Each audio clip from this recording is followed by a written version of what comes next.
In 22 BBY, following the revelation that the Confederacy of Independent Systems was amassing a droid army on Geonosis, the Galactic Senate voted to adopt the Grand Army of the Republic. The GAR, together with the Reformed Republic Navy, formed the core of the new Republic military, the first centralized military force the Republic had raised since the end of the New Sith Wars. Before the GAR's adoption, the Republic's military structure was almost completely decentralized, leaving matters of defense in the hands of sector governments. Many Star Wars fans have a low opinion of this sector-based military system, viewing the clone army as a decisive step up. But was it really? In this video, we're going to be answering that question.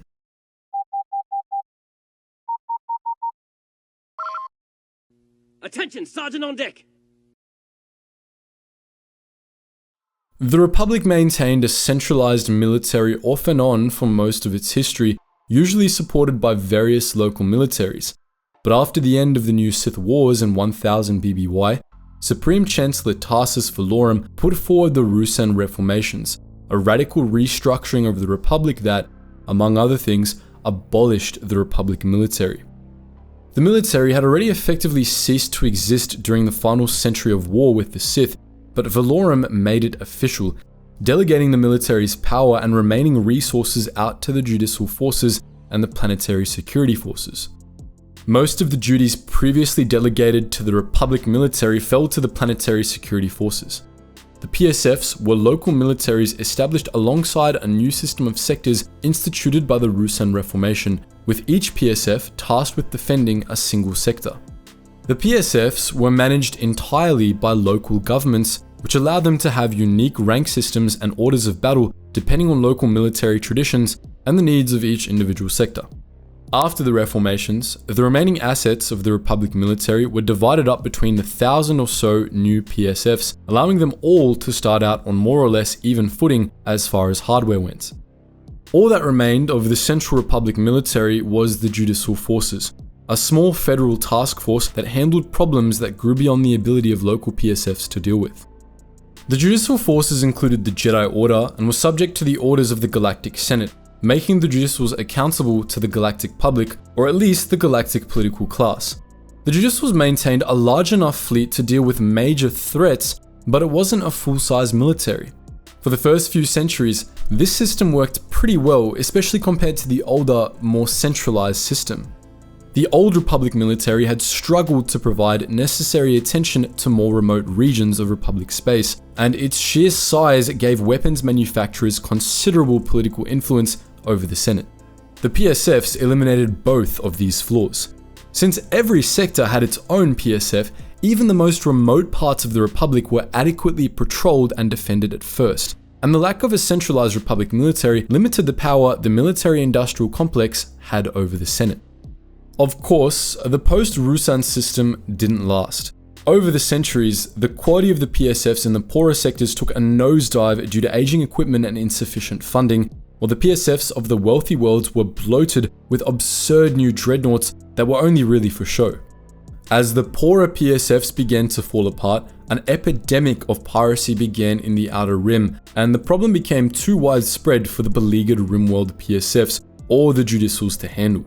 Ultimately, private militaries like the Trade Defense Force moved in to fill the void, but that was only a temporary solution, especially since those private armies ended up becoming the backbone of the separatist movement. It wasn't until the Grand Army of the Republic was formed at the start of the Clone Wars that things really began to change. The creation of the Grand Army of the Republic was, unbeknownst to most of the galaxy, one of the purposes of the Clone Wars. The re-establishment of a centralized military apparatus was a cornerstone of Darth Sidious's grand plan, and the Republic's clone army was the unwitting foundation of his soon-to-be empire. The Clone Wars were, in part, a pretext for this militarization of the galaxy. As the war went on, Sidious, in his guise as Chancellor Palpatine, nationalized most local defense forces and revitalized the Republic's military-industrial complex. By the end of the Outer Rim sieges, this had progressed to the point that Palpatine was able to sidestep the Senate entirely and rule the galaxy through a system of governor-generals that neither the Republic's political class nor the ordinary people of the galaxy had any real power over. After the end of the Clone Wars, this military machine became the fist of the new galactic empire. The Empire ruled most of the galaxy directly through this military, effectively stripping the galactic population of any real political power. The Imperial military-industrial complex was the ultimate power in the galaxy during the Dark Times, bending the entire galaxy to its will in the name of the Emperor. In this, the Imperial military was no better than the private militaries and pirates it ostensibly existed to destroy. But not all advocates of Republic remilitarization had this sort of fate in mind for the galaxy. Prior to the Separatist crisis, a militarist faction led by Randolph Tarkin formed the Republic Outland Region Security Force, a merging of several local defense forces meant to battle pirates and restore order to the Outer Rim. Tarkin and his ideological contemporaries believed that a centralized military was essential to bringing order to what he viewed as a lawless Outer Rim. And he built the ORSF as a model for how a reformed Republic military would work. Tarkin didn't have ulterior motives in wanting to reform the Republic military. He didn't want a police state, just an end to the decentralized system imposed by the Ruusan Reformations.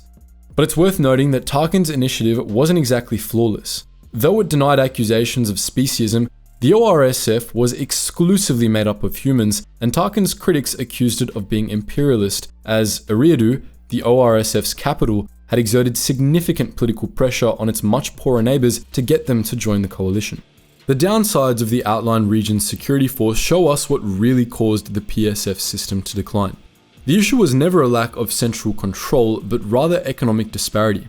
It boiled down to the Outer Rim being too poor to keep its PSFs afloat once the old Republic military surplus became hopelessly outdated. Remilitarization of the Republic only made that problem worse though. The first hints of this came with the Eriadu-centric ORSF, and it was made most evident during the Imperial era, when the highly centralized Imperial military regime brutalized and exploited the Outer Rim for resources instead of protecting it. Centralized militaries had a tendency toward becoming little more than tools of the core world's repression of the Outer Rim. The Clone Wars themselves can be seen as an example of this. It's worth noting that the reason the GAR was adopted was to forcibly reincorporate rebellious RimWorlds back into the core-dominated Republic. As we've discussed in the past, even if the CIS itself was dominated by exploitative corporations, a lot of separatist worlds had every justification to secede from the Republic. The Republic military was re-established to force them back under the boot of the core worlds, a purpose that only became more obvious under the Empire. Truth be told, this was what a lot of militarists wanted in the first place, though they weren't always honest about it. A lot of the time, what they meant by the disorder of the Rim had more to do with non-human species ruling themselves than it did with piracy. It's no coincidence, after all, that the ORSF was all human. But even on a more practical level, the re-established central military was a step down from the PSF system. Imperial advocates of militarization claimed that military hierarchy was the answer to the chaos of the Outer Rim, but in truth, the Republic, and later the Imperial military, did a pretty poor job of establishing order. The Rim was even worse in the Imperial period than in the waning years of the Republic, mostly because the Imperial military couldn't stop stirring up hornets' nests and hurting innocent people. On top of that, these centralized military structures were extremely inefficient when it came to actually defending territory, as is evident by how the Rebel Alliance ran circles around the Empire in the Rim during the Galactic Civil War. At the end of the day, when you've got an entire galaxy to rule and defend, a centralized system is a pretty poor choice. It would inevitably end up top-heavy and full of bureaucrats because of the sheer scale of the territory it had to manage. The PSF system sidestepped this by dramatically reducing the scope of what each military force had to worry about, allowing for greater specialization. Local control of the PSFs was key to this. At the end of the day, the people of a sector knew more about their home space and what it needed for defense than a pack of bureaucrats on Coruscant did. The galaxy didn't need a bloated, central standing army at all times. All that did was invite corruption and worsen the exploitation of the Outer Rim. Small, local fleets were all that were really necessary for most situations, and the judicial forces were equipped to handle the rest. What the planetary security forces needed was more equitable funding. In the immediate aftermath of the Ruusan Reformations, the system worked extremely well. It was the continued misdeeds of the core worlds that did it in. But remilitarization of the Republic wasn't a solution to that. It just made everything worse. The PSFs were certainly less cool than the GAR, but at the end of the day, they were a better solution to the galaxy's problems. But what do you think? Do you agree with our assessment? free to post your thoughts in the comments section below. And as always guys, thank you so much for watching, and I hope to see you in the next video.